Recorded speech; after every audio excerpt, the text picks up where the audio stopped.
வசனம் சொல்லுகிறது 1 கொரிந்தியர் 3:13 அந்த வார்த்தை இப்படி சொல்லுகிறது, யாருக்கு என்றால் கேர்ஃபுல் ஒர்க்கர், அவருக்கென்று உண்மையாய் உத்தமமாய் ஊழியம் செய்கிறவர்கள். எனவேதான் வேதம் சொல்லுகிறது 2 யோவான் 1:8 உங்கள் செய்களின் பலனை இழந்து போகாமல் பூரண பலனை பெறும்படிக்கு எச்சரிக்காருங்கள். Be careful. திரும்ப, உங்கள் செய்களின் பலனை இழந்து போகாமல் பூரண பலன் அதை கவனிக்க வேண்டும். ஏதோ ஒரு பலன் அல்ல, பூரண பலன், ஃபுல் ரிவார்ட். வேதம் சொல்லுகிறது பி அவேர் இட், எச்சரிக்காருங்கள். இன்றைக்கு அநேகருடைய வாழ்க்கையிலே பார்க்கிறேன், நல்ல ஆரம்பம் ஆனால் நல்ல முடிவு இல்லை. நன்றாக ஓடினார்கள், வசதி வாய்ப்பு பட்டம் பதவி உலக மேன்மை இல்லை என்பார்களே. திருமறை சொல்லுகிறது உங்கள் செய்களின் பலனை இழந்து போகாதிருங்கள். என்னை கேட்டுக்கொண்டிருக்க பிள்ளையே, மனிதர்களால் சூழ்நிலைகளால் இன்னைக்கு யாரோ அதுதான் இன்னைக்கு பிரச்சனை. அவரால் நான் ஒழித்து விட்டு விட்டேன், இவரால் ஒழித்து விட்டு விட்டேன், அவரால் சபைக்கு வர முடியவில்லை, இவரால் நான் சபைக்கு வர முடியல. அது அர்த்தமற்ற ஒரு பேச்சு. திரும்ப சொல்லுகிறேன் அன்பானவர்களே, அது எல்லாம் சீக்கிரத்தில் நீங்கும். எனவேதான் திருமறை சொல்லுகிறது 2 யோவான் 1:8 உங்கள் செய்களின் பலனை இழந்து போகாமல். அதுக்கு நிறைய தடைகள் வரும். மனிதர்கள் வரலாம், சூழ்நிலைகள் வரலாம், உறவுகள் வரலாம், கணவன் மனைவி வரலாம், டசன்ட் மேட்டர். ஆனால் உங்கள் பலனை பூரண பலனை இழந்து போகாமல், அது அடுத்த வார்த்தை பூரண பலனை பெறும்படி எச்சரிக்காருங்கள். Full reward, not half. ஏதோ ஒரு பலன் கிடையாது, ஒரு பூரண பலனை. ஆவியானவர் இந்த நாளிலே உங்களோடு அதை பேச விரும்புகிறார். அவர் சொல்லுகிற வார்த்தை பி கேர்ஃபுல், பி டிலிஜியன்ட். கவனமாயிருங்கள், ஜாக்கிரதையாயிருங்கள், விழிப்போடு இருங்கள். உங்கள் பூரண பலனை பெற்றுக்கொள்ள விரும்புங்கள். மனிதர்கள் தடை செய்யலாம், யாரோ ஒரு தடை செய்யலாம். உலகமே அப்படித்தான். ஏதோ ஒன்று அவருடைய நோக்கமே தடை செய்வது. பவுல் சொல்கிறார், உங்களை தடை செய்தவன் யார்? உங்கள் அபிஷேகத்தை, உங்களுடைய அழைப்பை, உங்களுடைய குறிக்கோளை, உங்களுடைய ஊழியத்தை ஆல்வேஸ் கீப் கமெண்ட்ஸ். என்ன பெரிய ஆளா, நான் கூட செய்வேன். எப்பொழுது பார்த்தாலும் விமர்சனம் வந்து கொண்டே இருக்கும். விமர்சனங்களை கண்டு சோர்ந்து போவதற்குள் பூரண பலனை நீங்கள் பெற்றுக் கொள்ளுங்கள். என்னுடைய 2வது குறிப்பு, B careful in your work. உங்களுடைய வேலையிலே கவனமா இருங்கள். அவருடைய வேலையில்தான், தானும் செய்ய மாட்டாங்க, அடுத்தும் செய்ய விட மாட்டாங்க. வேதம் சொல்லுகிறது be careful in your work. 4வதாக நான் சொல்ல விரும்புகிற வார்த்தை, அன்பானவர்களே, யாருக்கு பலன் கொடுக்கிறார்? உழைக்கிறவர்களுக்கு, தேடுகிறவர்களுக்கு. 3வது உண்மையாய் நேசிக்கிறவர்களுக்கு, உண்மையாய் ஆண்டவருக்கு என்று கொடுக்கிற மக்களுக்கு. cheerful giver. வசனத்தை வாசிக்கிறேன், 10:42 அந்த வார்த்தை சொல்கிறது, சீஷன் என நாமத்து நிமித்தம் இந்த சிறியரில் ஒருவனுக்கு ஒரு கால தண்ணீர் மாத்திரம் குடிக்க கொடுக்கிறவனுக்கு. இத்துருவ பயன்படுத்தப்பட்ட வார்த்தை தன் பலனை அடையாமல் போவதில்லை. நன்றாக கவனிக்க வேண்டும். ஒரு அற்பமானவர்களா இருக்கலாம், அறிமுகம் இல்லாதவர்களா இருக்கலாம், ஒரு சிறிய தண்ணீர் மாத்திரம், ஒரு கலசம். வேதம் சொல்கிறது அவன் தன் பலனை அடையாமல் போவதில்லை. முதல் குறிப்பு யாருக்கு கொடுக்கிறார்? உண்மையாய் தேடுகிறவர்களுக்கு. 2வது குறிப்பு உண்மையாய் ஜாக்கிரதையோடு உழைக்கிறவர்களுக்கு. 3வது அன்பான தேவ பிள்ளையை கொடுக்கிறவர்களுக்கு. இங்க நான் சொல்லுவது பணம் மாத்திரமல்ல, உழைப்பை, நேரத்தை, உடைய கிருபைகளை, உங்கள் தாளந்துகளை given to the Lord. அதுக்குரிய பலனை நிச்சயமாய் உங்களுக்கு சந்ததியும் கொடுப்பார். 4வது யாரு கொடுக்கிறார் என்று சொன்னால் விதைக்கிறவனுக்கு பலன் கொடுக்கிறார். வாசிக்கிறேன், நீதிமொழிகள் 11:18 அந்த வார்த்தை சொல்கிறது, துன்மார்க்கன் விருதா வேலை செய்கிறான், நீதி விதைக்கிறவனோ மெய் பலனை பெறுவான். நன்றாக கவனிக்க வேண்டும். நீதியை விதைக்கிறவன் மெய் பலனை. ஆங்கிலத்துல பயன்படுத்தப்பட்ட வார்த்தை அன்பானவர்களே, you will get the good reward. நீதியின் பலனை விதைக்கிறவன் மெய் பலனை இருப்பான். விதைக்கிறவனுக்கு தான் பலன் கொடுக்கிறார். 1வது தேடுகிறவர்களுக்கு, 2வது உழைக்கிறவர்களுக்கு, 3வது கொடுக்கிறவர்களுக்கு, 4வது விதைக்கிறவர்களுக்கு. என் அன்பு பிள்ளையே, விதைத்துக் கொண்டே இரு. நன்மைகளை விதை, வார்த்தையை விதை, இரக்கத்தை விதை, தயவை விதை. வேதம் சொல்வது தயவு கொத்ததாய் நீங்கள் விதையுங்கள், நீங்கள் கிருபை அறுப்பீர்கள். எனவே விதையுங்கள். sow the seed. உங்களுக்கு என்ன கொடுத்திருக்கிறாரோ அதை விதையுங்கள். அந்த வார்த்தை சொல்கிறது நீதியை விதையுங்கள், நீதியாக பலனை பெறுவீர்கள். இரக்கத்தை விதையுங்கள், இரக்கத்தின் பலனை பெறுவீர்கள்.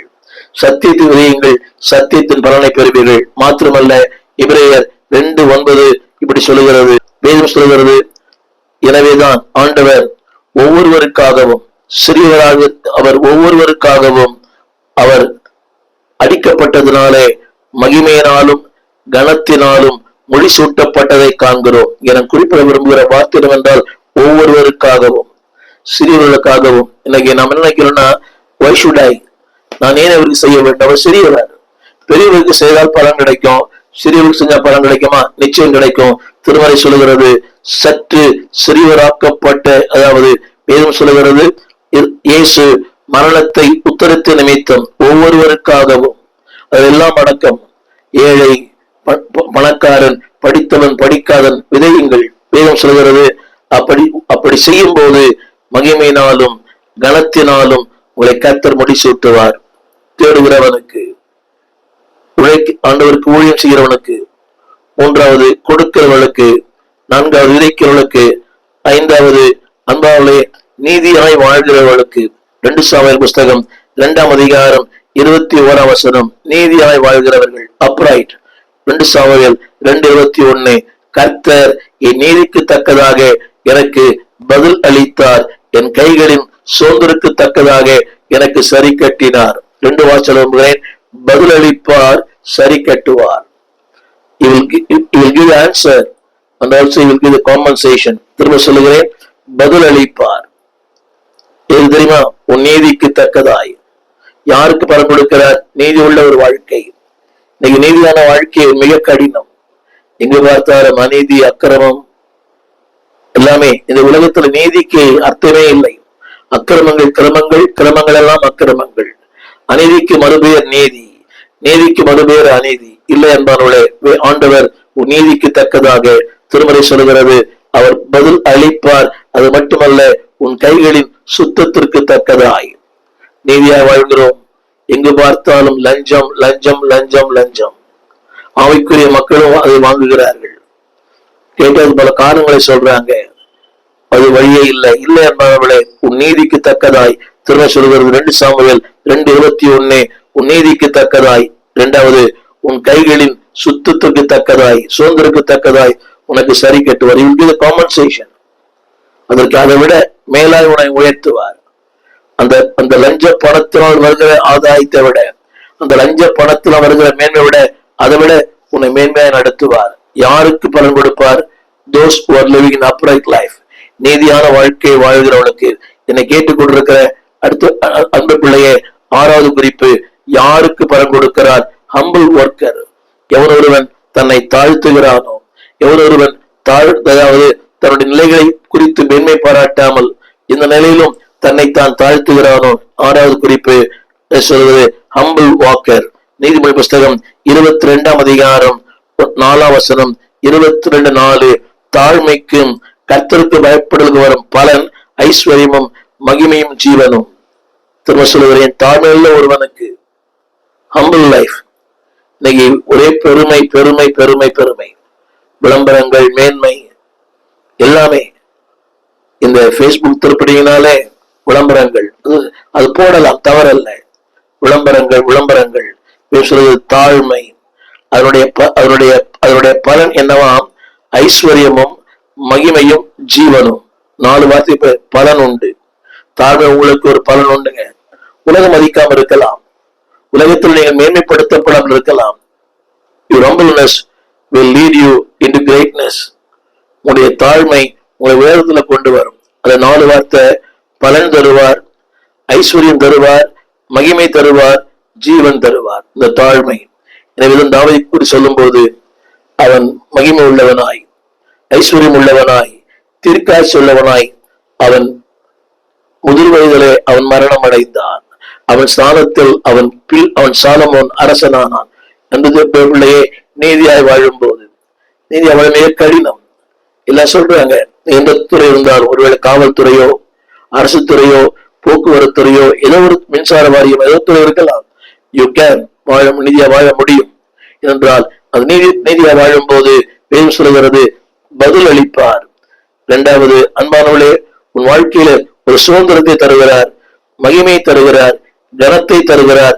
அது மட்டுமல்ல, அந்த வார்த்தை ஒரு பலன் தருகிறார், ஐஸ்வர்யம் தருகிறார், மகிமை தருகிறார், ஜீவன் தருகிறார். மகிமையும் ஐஸ்வர்யமும் உன்னை தாழ்த்தும் போது, திரும்ப சொல்லுவேன், பலன் பெறுகிறவன். 7வது குறிப்பு, யாருக்கு பலன் கொடுக்கிறார்? அதாவது எந்த நிலையிலும் ஸ்டேட்ஃபாஸ்ட் பிலீவர், எந்த நிலையிலும் புயல் அடித்தாலும் காற்றடித்தாலும் எவர் எனக்கு எதிராக எழும்பினாலும் அசைக்கப்படாத ஒரு வாழ்க்கை. மிக கடினம். ஒரு நாளும் போராட்டம், ஒரு நாளும் புயல் காற்று, ஒரு அலைகள், புதிய புதிய அலைகள். ஆனால் திருமலை சொல்லுகிறது, பி ஸ்டேட்ஃபாஸ்ட் பிலீவர்.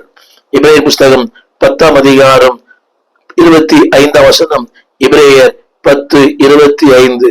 அந்த வார்த்தை இப்படி சொல்லுகிறது, அதாவது ஸ்டேட்ஃபாஸ்ட், சொல்லப்பட்ட வார்த்தை, சிலர் விட்டு விடுவது போல. அநேகர் அப்படித்தானே, மதத்துக்கு ஒரு முறை, மதத்துக்கு 2 முறை இல்லை, அநேகர் விட்டு விடுகிறது போல, அநேகர் விட்டு விடுகிறது போல நாமும் விட்டு விடாமல். அந்த வார்த்தை சொல்கிறது, அதாவது யாருக்கு பலன் கொடுக்கிறார்? எவன் ஒரு ஸ்டேட்ஃபாஸ்ட் பிலீவர், உறுதியோடு ஸ்திரத்தன்மையோடு என்ன வந்தாலும் எது வந்தாலும் ஆண்டவருக்காக நிற்கிற வாழ்க்கை. அது சொல்லப்பட்ட வார்த்தை, விட்டு விடுவது போல விட்டு விடாமல். பி ஸ்டேட்ஃபாஸ்ட். புயல் வரலாம், வியாதி வரலாம், மழை வரலாம், பெருவெள்ள வரலாம். யாருக்கு பலன் கொடுக்கிறார்? those who are steadfast. உறுதியாக ஸ்திரமாக வாழ்க்கையில் எந்த நிலையிலும் அவருக்காக வாழ வேண்டும் என்று விரும்புகிறவர்களுக்காக தேவன் சொல்லுகிறார், அப்படிப்பட்டவர்களுக்காக பலன் கொடுக்கிறார். 8வது குறிப்பு, இயேசுவுக்காய் பாடுபடுவர்களுக்காக, those who are suffering for Christ. மத்தேயு சுவிசேஷம் 5ஆம் அதிகாரம் 11ஆம் வசனம், என் நிமித்தம் உங்களை நிந்தித்து துன்பப்படுத்தி பலவித தீமையான மொழிகளையும் உங்கள் பேர் பொய்யாய் சொல்லுவார்களானால் நீங்கள் பாக்கியமுள்ள இருப்பீர்கள். அடுத்த வார்த்தை, சந்தோஷப்பட்டு களி கூறுங்கள், பரலோகத்தில் உங்கள் பலன் மிகுதியாயிருக்கும். அதை கவனிக்க வேண்டும். your reward will be high. பரலோகத்தில் உங்கள் பலன் மிகுதியாயிருக்கும். யாருக்கு தெரியுமா?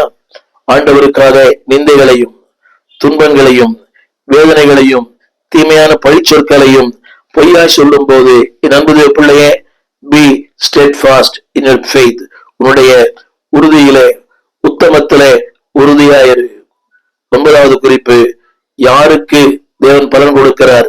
2 தீமோத்தேயு புஸ்தகம் 4ஆம் அதிகாரம் 8ஆம் வசனம், யாருக்கு தெரியுமா? அது சொல்லப்பட்ட வார்த்தை ஃபெய்த்ஃபுல். தேவன் சொல்லுகிறது, இது முதல் எனக்கு கிரீடம் வைக்கப்பட்டிருக்கிறது, நீதியுள்ள நியாயாதிபதியாகிய கர்த்தர் அந்நாள் எனக்கு தந்தருள்வார். எனக்கு மாத்திரமல்ல, அவர் பிரசன்னமாகுதலை விரும்பும் யாவருக்கும் தந்தருள்வார். பயன்படுத்தப்பட்ட வார்த்தை ஃபெய்த்ஃபுல்.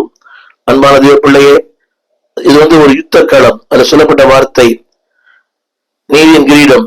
கிரீடம் யாருக்கு தெரியுமா? எல்லாருக்கும் அல்ல, யுத்தத்துல வெற்றி பெற்றவர்கள், யுத்தத்துல தேவன் நிற்கிறவர்கள், those who are in the front line in the war. கிரீடம் எல்லாருக்கும் கிடையாது. கிரீடம் இது அட்ட கிரீடம் அல்ல, நீதியின் கிரீடம். இந்த நீதியின் கிரீடம் யாருக்கு என்றால், நீதியாய் வாழ்ந்தவர்கள், யுத்தத்திலே நின்றவர்கள், இயேசுவோடு கூட வாழ்க்கையின் யுத்தம், ஊழியத்தில யுத்தம், இப்படி பல யுத்தங்களை சந்தித்தவர்கள். வேதம் சொல்கிறது, அப்படிப்பட்டவர்களுக்கு கிரீடம். என்ன கிரீடம்? அது நீதியின் கிரீடம். அது மட்டுமல்ல, சொல்லப்பட்டிருக்கிறது, அந்நாளிலே அதை உங்களுக்கு அவர் தந்தருள்வார். யாருக்கு என்று சொன்னால், அவருடைய பிரசன்னமாகுதலை விரும்புகிற, எதிர்பார்க்கிற. 9 குறிப்புகளை திரும்ப சொல்லுகிறேன். யாருக்கு பலன் கொடுக்கிறார்? நம்பர் 1, உண்மையாய் தேடுகிறவர்கள். 2வது, ஜாக்கிரதையாய் ஆண்டவருக்கு ஊழியம் பண்ணுகிறவர்கள். 3வது, ஆண்டவருக்கென்று உதாரத்துமாய் கொடுக்கிறவர்கள். 4வது, நீதியாய் விதைக்கிறவர்கள். 5வது, நீதியாய் வாழ்கிறவர்கள், அப்ரைட். 6வது, அன்பானவர்களே, தாழ்மையோடு வாழ்கிறவர்கள், தாழ்மை விரும்புகிறவர்கள். 7வது, ஸ்திரத்தன்மையோடு இருக்கிறவர்கள். 8வது, அவருக்காக பாடுபடுகிறவர்கள். 9வது, யுத்த களத்திலே இயேசுவோடு கூட நின்று போர் செய்கிறவர்கள். இப்படிப்பட்டவர்களுக்கு அவர் கொடுக்கிற வெகுமதி ஏராளம் ஏராளம். தொடர்ந்து தேவன் தரும் பலன்கள், ஆங்கிலத்திலே the rewards. இதுக்கு முந்தி பலன் பெறுபவரை குறித்து பேசினேன். இப்பொழுது தேவன் தருகிற பலன்கள் என்ன? இது ஆண்டவர் ஒவ்வொரு தேவ மனிதர்களுக்கும் அன்றைக்கும் தருகிறார், இன்றைக்கும் தந்து கொண்டிருக்கிறார். நம்முடைய முற்பிதாவாகிய ஆபிரகாமுக்கு தேவன் பண்ணின வாக்கு தத்துவம் ஆதியாகம புஸ்தகம் 15ஆம் அதிகாரம் 1 வசனம் பல முறை படித்திருக்கலாம். இந்த வார்த்தை இப்படி சொல்கிறது: இந்த காரியங்கள் நடந்த பின்பு, விரும்பாத எதிர்பார்க்காத வாழ்க்கையில பல சம்பவங்கள் நடந்த பின்பு அந்த வார்த்தை, ஆபிரகாமே நீ பயப்படாதே, நான் உனக்கு கேடகமும் மகா பெரிய பலனுமாயிருக்கிறேன். அந்த வார்த்தை மகா பெரிய பலன். முதல் குறிப்பு, the reward or great. தேவன் தருகிற பலன்களை போல் இந்த உலகத்துல யாரும் பலன் தர முடியாது. they are great. இதைத்தான் தமிழ் வேதத்துல நான் உனக்கு மகா பெரிய பலனாய் இருக்கிறேன். அன்பானவர்களே, தேவன் தரும் பலனை போல உலகமோ உறவுகளோ சொந்தங்களோ இந்த பூமியில அந்த பலனை தர முடியாது. ஏனென்றால் அவர் பெரியவர். அவர் தருகிற பலன்கள் எல்லாமே பெரிய பலன்கள். Is a great God. அவருடைய எல்லாமே பெரிது. Is great riches. எனவே அவர் தருகிற பலன்கள் கூட கிரேட் ரிவார்ட். எனவேதான் இந்த வேதம் சொல்கிறது, அந்த வார்த்தை, நான் உனக்கு மகா பெரிய பலனா இருக்கிறேன். அவர் மகா பெரிய தேவன். அவருடைய எல்லாம் என்னுடையது. ஏனென்றால் அவருக்குள் நான் இருக்கிறேன். அவருக்கு என்னெல்லாம் இருக்கிறதோ அத்தனை உங்களுக்கு எனக்கு அவர் கொடுத்திருக்கிறார். எனவேதான் சொன்னார், பிதாவுடையவர்கள் குமாரனுடையவர்கள். அப்படியானால் கிறிஸ்துவுக்கு சொந்தமா இருக்குமானால் அது உங்களுக்கும் சொந்தம். இரண்டாவது குறிப்பு, தேவன் கொடுக்கிற பலன் நிச்சயமானது. they are sure. ரொம்ப நிச்சயமானது. கொலோசியர் புஸ்தகம் 3ஆம் அதிகாரம் 24ஆம் வசனம் அந்த வார்த்தை சொல்கிறது, நீங்கள் அதை மனுஷருக்கென்று செய்யாமல் கர்த்தருக்கென்றே. நல்லா கவனிக்க வேண்டும். தமிழ் வேதத்துல கர்த்தருக்கென்றே அந்த வார்த்தை சொல்லப்பட்டது, கர்த்தருக்கென்றே. ஏனென்றால் அவர் கொடுப்பது நிச்சயமானது, உறுதியானது, ஸ்திரமானது. அந்த வார்த்தை சொல்லுகிறது கர்த்தருக்கென்று. ஏனென்றால் அன்பானவர்களே, அவர் வாக்கு பண்ணினாரே அதுல உண்மை உள்ளவர். திரும்ப அந்த வார்த்தை படிக்கிறேன், கர்த்தருக்கென்றே. அப்படியானால் அது நிச்சயமானது.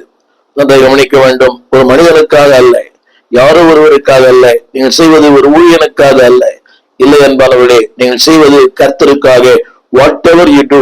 தமிழ் வேதத்துல எதை செய்தாலும் அது சிறிய காரியமா இருக்கலாம், பெரிய காரியமா இருக்கலாம். ஒருவேளை அது உலகம் பார்க்காத ஒன்றா இருக்கலாம்.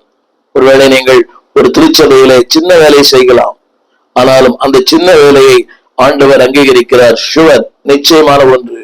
என்னுடைய பல செய்திகளே சொல்லியிருப்பேன். D.L. மோடி மிகப்பெரிய ஒரு தேவ மனிதர். ஒரு முறை இங்கிலாந்து தேசத்துல பிரசங்கம் பண்ணி கொண்டிருந்தார். திரளாய் ஜனங்கள் ரட்சிக்கப்பட்டார்கள். திரளாய் ஜனங்கள் அழுது தேவ சமூகத்துல அறிக்கையிட்டார்கள். D.L. மோடிக்கு ஒரு மிகப்பெரிய மகிழ்ச்சி. ஒரு நாள் D.L. மோடி இப்படி சொன்னாராம், தேவனே இது என்னை பயன்படுத்துகிறீரே, நன்றி. அப்பொழுது சத்தம் கேட்டதாம், D.L. மோடி, நான் உன்னை பயன்படுத்தவில்லை. அப்படின்னா மிகப்பெரிய ஆச்சரியம். அது ஒரு பகல் நேரம் ஆண்டவர் ஒரு தரிசனத்தை காண்பித்தார். அந்த தரிசனம் என்னவென்றால், D.L. மோடி அவர் மேடையில் என்று பிரசங்கம் பண்ணுகிறார். திரளான ஜனங்கள் அழுது மனம் திரும்பி ஆண்டவருடைய சமூகத்தில் வருகிறார்கள். உடனே காட்சி மாறுகிறது. அந்த ஆலயத்தினுடைய கீழ்ப்புறத்துல பேஸ்மெண்ட் சொல்வார்கள், ஒரு ஏழை மனிதர், ஒரு ஏழை வயதான ஒரு பெரியவர். அவர் அந்த ஆலயத்துல இருக்கிற கோயில் 610 நாட்டில் எலக்ட்ரிக் ஆர்கன் கிடையாது. அதாவது ஒரு கூங்கோடி உள்ள ஆர்கன் இருக்கும். கீழே ஒருவர் ஒரு கயிற்றை பிடித்து இழுப்பார். அந்த கயிற்றை பிடித்து இழுக்கும் போது உள்காற்று வெளியே போகும், வெளிக்காற்று உள்ளே வரும். அந்த வயதான பெரியவர், ரொம்ப நரைமுடியான ஒருவர், தள்ளாத வயது, பல ஆண்டுகளாக அந்த பணியை செய்து கொண்டிருக்கிறார் பேஸ்மெண்ட்ல. ஒவ்வொரு தடவையும் அவர் அந்த கயிற்று இழுக்கும் போது சொல்லுவாராம், Lord save Wales, Lord save Wales. தேவனே இந்த வேல்ஸ் தேசத்தை சந்தியும் ரட்சியும் என்று சொல்லுவாராம். ஆண்டவர் சொன்னார், மகனே D.L. Moody, not because of preaching, உன் பிரசங்கம் அல்ல. அங்கே இன்னொரு பாடிக்கொண்டிருக்கிறார், சாங்ஸ்டர் என்ற ஒரு பெயர். உன்னுடைய இந்த பாடல் அல்ல, உன் பிரசங்கமும் அல்ல, இந்த பாடலும் அல்ல. அந்த ஏழை மனிதன் ஒவ்வொரு நாளும் பல ஆண்டுகளாக தேவனே வேல்சை ரட்சியும், வேல்சை ரட்சியும் என்று அவனுடைய அந்த கண்ணீர், அந்த வியர்வை துளிகள் தான் இந்த மிகப்பெரிய அறுவடைக்கு காரணம். என்னை கேட்டுக்கொண்டிருக்கிற அன்புதே பிள்ளையே, நீ எதை செய்தால், ஒருவேளை நீ செய்கிற ஒன்று உலகம் பாராட்டாமல் இருக்கலாம், உலகம் பார்க்காமல் இருக்கலாம், 4 சுவருக்குள் இருக்கலாம். ஆனால் வேதம் சொல்வது கர்த்தருக்கு என்று. ஆங்கில வேதத்துல ஆண்டு சொல்கிறார், it is for the Lord. ஆண்டவருக்காக நான் செய்கிறேங்க. இன்னொரு வார்த்தை, they are of the Lord, அது கர்த்தருக்காக. எனவே கர்த்தருக்கு என்று செய்யப்படுகிற ஒன்றுக்கு நிச்சயமாய் நிச்சயமாய் பலன் உண்டு. முதல் குறிப்பு, they are great. இரண்டாவது, they are sure.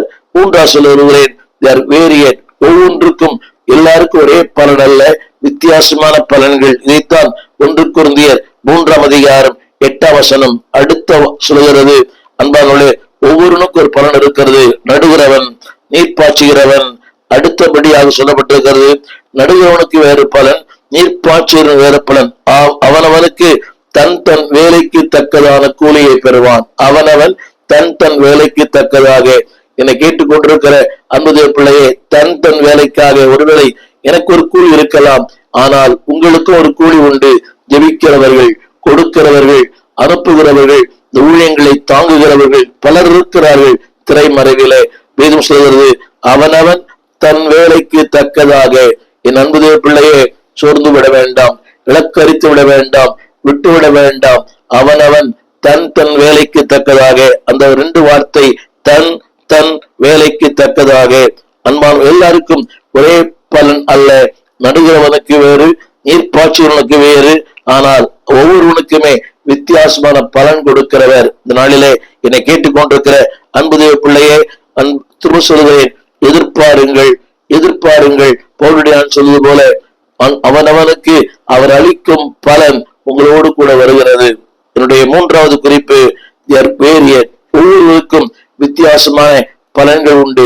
எல்லாருக்கும் ஒரே மாதிரி அல்ல. அன்புதேவ பிள்ளையை நினைக்கலாம், பிரபலமான ஊழியர்கள், அவருக்குரிய பலன்கள் வேறு. ஆனால் அந்த பிரபலமான ஊழியரை தாங்குகிற மக்கள் ஏராளம்.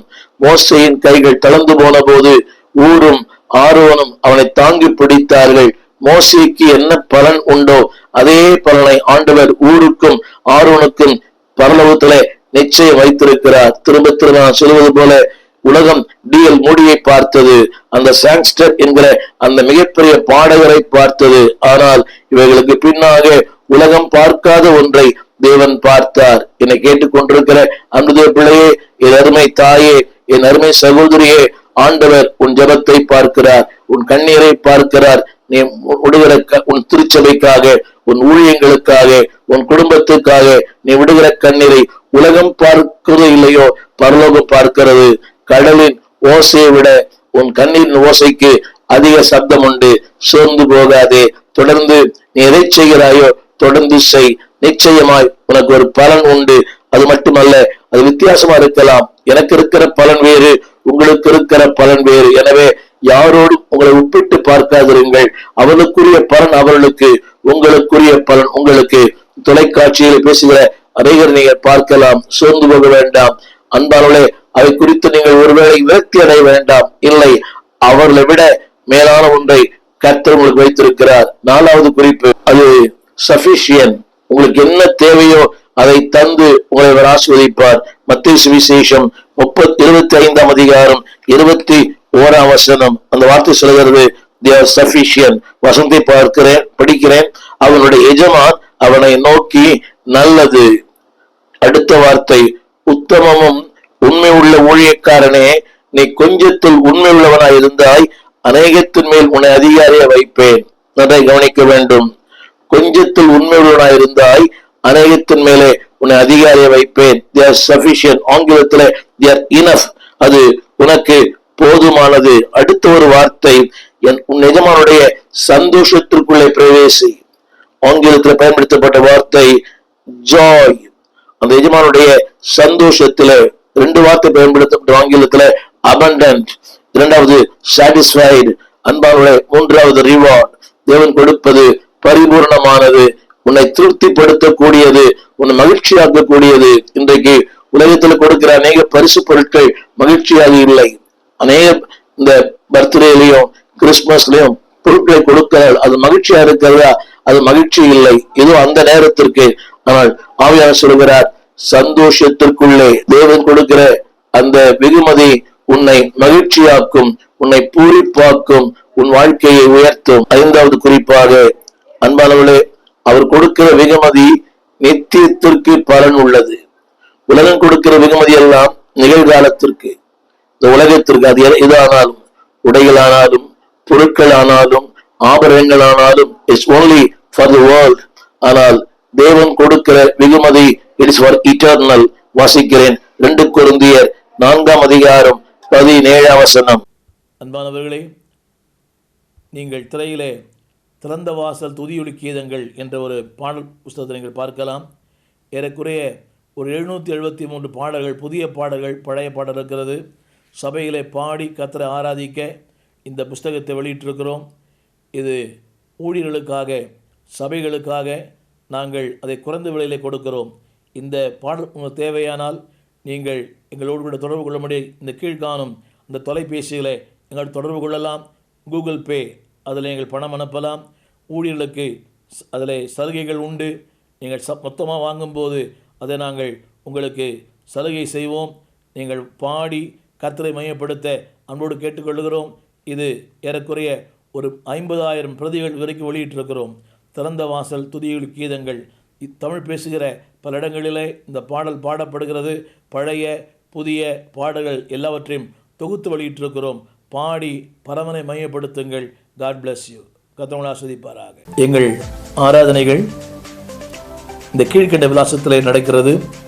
திறந்த வாசல் சபை 65 பரமானந்த முதலை தெரு, 7 கிணறு, ஸ்டான்லி ஆஸ்பத்திரி சமீபம்.